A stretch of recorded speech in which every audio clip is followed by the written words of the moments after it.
আপোনালোকে চাবলৈ আৰম্ভ কৰিছে বিজি অন্য দিনৰ দৰে আজি আপোনালোকলৈ লৈ আহিছোঁ কেইবাটাও ডাঙৰ। আজি এই ভিডিঅ'ত আমি আলোচনা কৰিম যে আশাৰ কৰ্মী, অংগনবাদী কৰ্মী আৰু সহাৰিকাৰ দৰমহাৰ লৈ। সেইবাবে আপোনালোকে ভিডিঅ'টো প্ৰথমৰ পৰা শেষলৈকে চাব। কিছুমানে কৈছে যে এই কৰ্মীসকলৰ দৰমহা ডাঙৰ পৰিমাণে বৃদ্ধি কৰা হৈছে, কিন্তু এতিয়া আমি আলোচনা কৰিম যে এইটো কিমান আৰু কেৱল এটাৰ ভাইৰাল হ'বহে নেকি। এই সকলোবোৰ কথা আমি আজি এই ভিডিঅ'ত মই বুজাই ক'ম। এতিয়া ভালদৰে বুজি বাইদেউসকল, প্ৰথমে আমি এই কথাটোৰ বিষয়ে সহজকৈ বুজি লওঁ। অংগনবাদী কৰ্মীসকল, আশাৰ কৰ্মীসকল আৰু সহাৰিকাৰ এই কৰ্মীসকলে আমাৰ সমাজত বহুত গুৰুত্বপূৰ্ণ কাম কৰি আছে। তেওঁলোকৰ কাম আচলতে তেওঁলোকে কি কি কাম কৰে? 1 নম্বৰ, শিশুৰ যত্ন লোৱা। 2 নম্বৰ, গৰ্ভৱতী মহিলাৰ সহায় কৰাৰ। 3 নম্বৰ, স্বাস্থ্য সচেতনাৰ বঢ়োৱাৰ। আৰু 4 নম্বৰ, টীকাকৰণ কামত সহায় কৰে। এইবোৰ কাম সাধাৰণ মানুহৰ বাবে সহজ নহয়। গাঁও অঞ্চলত তেওঁলোকে বহুত কষ্ট কৰি এই কামসমূহ কৰি আহিছে। বাইদেউসকল, এই কাৰণে বহুত দিন ধৰি তেওঁলোকে চৰকাৰক এটাই দাবী কৰি আহিছে যে আমাৰ দৰমহাৰ বৃদ্ধি কৰক। কিছুমান ঠাইত কোৱা হৈছে অংগনবাদী কৰ্মীসকলৰ দৰমহা 15,000 টকা, আশাৰ কৰ্মী দৰমহাৰ 12,800 টকা আৰু সহাৰিকাৰ 9,800 টকাকৈ বৃদ্ধি কৰা হ'ব বা দিয়া হ'ব পাৰে বুলি আলোচনা চলি আছে। বাইদেউসকল, এই কথা শুনিবলৈ ভাল লাগে, কিন্তু এইবোৰ অফিচিয়েল ঘোষণাৰ নেকি? এইটো বৰ ডাঙৰ প্ৰশ্ন বা এইটো বৰ ডাঙৰ গুৰুত্বপূৰ্ণ প্ৰশ্ন। বহু সময়ত দাবী আৰু ঘোষণাৰ একেই নহয়।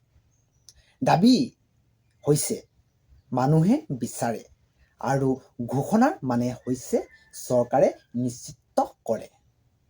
এতিয়া আমি আলোচনা কৰিম যে চৰকাৰে কি কৈছে এই সন্দৰ্ভত।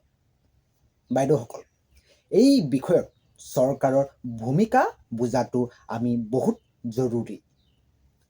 কেন্দ্ৰীয় চৰকাৰ আৰু ৰাজ্য চৰকাৰ দুয়োটাই মিলি এই ব্যৱস্থা চলায়। এতিয়া কি কৈছে?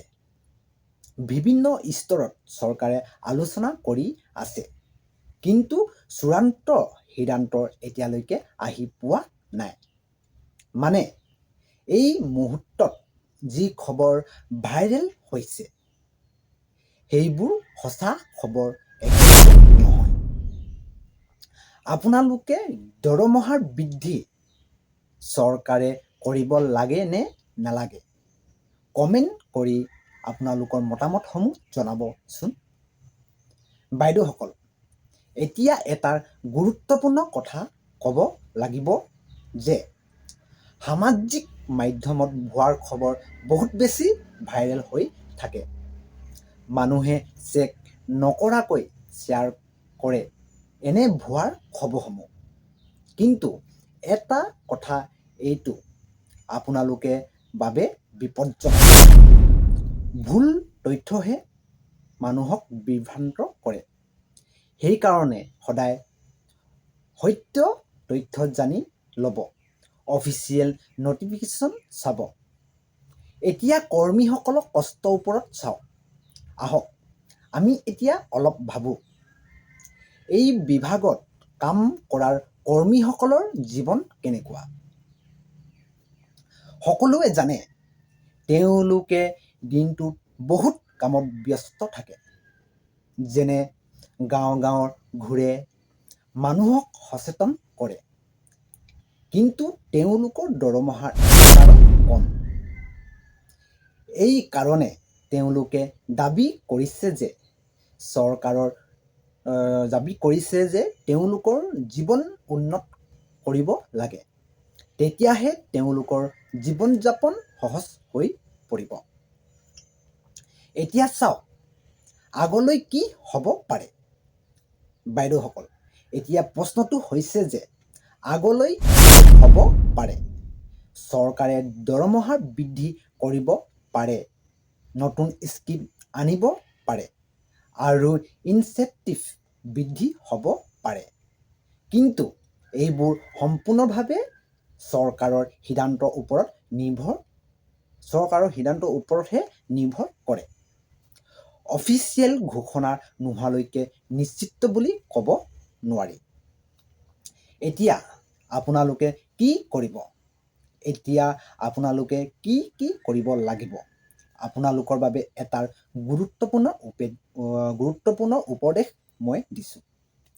যিকোনো নিউজ বিশ্বাস কৰাৰ আগত আপোনালোকে ভালকৈ চালি জাৰি চেক কৰক আৰু ভাইৰেল শ্বেয়াৰ নকৰিব। মোৰ মতে যদি চৰকাৰে আপোনালোকক 15,000, 12,800 টকা আৰু 9,800 টকাকৈ দৰমহা দিয়ে, তেন্তে আপোনালোকৰ জীৱনত উপকাৰ হ'ব, লগতে পৰিয়াল চলোৱাত সহজ হৈ পৰিব, নহয় জানো? এয়াৰে আছিল আজি সম্পূৰ্ণ তথ্য। শেষত আপোনালোকলৈ এটি সৰু অনুৰোধ।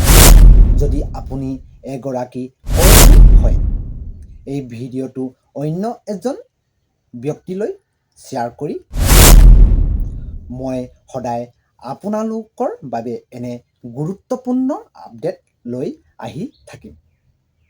আজি ইমানতে মই আপোনালোকৰ পৰা বিদায় লৈছোঁ। অন্য এটি ভিডিঅ'ত লগ পোৱাৰ প্ৰতিশ্ৰুতিৰে আজি সকলোৰে পৰা ধন্যবাদ থাকিল।